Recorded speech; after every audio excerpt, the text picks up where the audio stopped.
You ever have one of those moments when God hits you with something out of nowhere? The other day I was in my father-in-law's office just looking at some mounts that he had on the wall.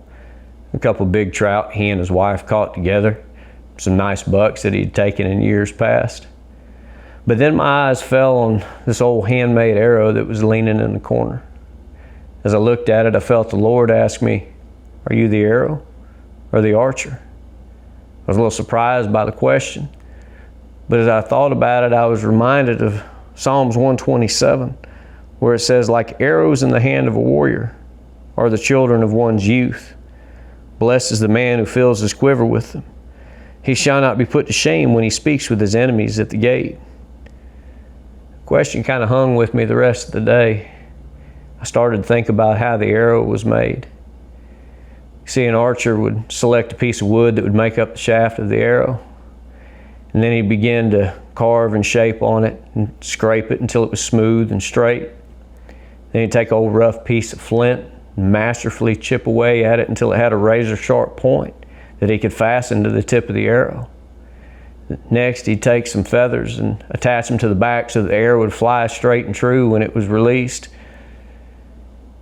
I thought about it a little more and realized that there were times that I was the arrow and times that I was the archer.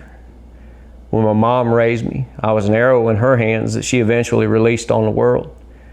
Then God placed great men and bosses in my life that helped me to become the man I am, and they further propelled me towards the target of God's calling on my life. When I became a father, it was my turn to be the archer and to begin to fashion my arrows. My beautiful little girls grew up to be powerful women of God, two of which are flying true towards their calling. It won't be long before the last one is ready to be released and the quiver is going to be empty. What then? Truth is, the world is full of young men and women that are desperate for somebody to guide and shape them. Society is begging for men of God to take their place as archers, to fill their quivers, and to begin to shape and mold the next generation. See, just because our quiver is empty doesn't mean our job is over. Look around you. There are children that need you. There's a war raging for our youth, and the enemy is at the gate.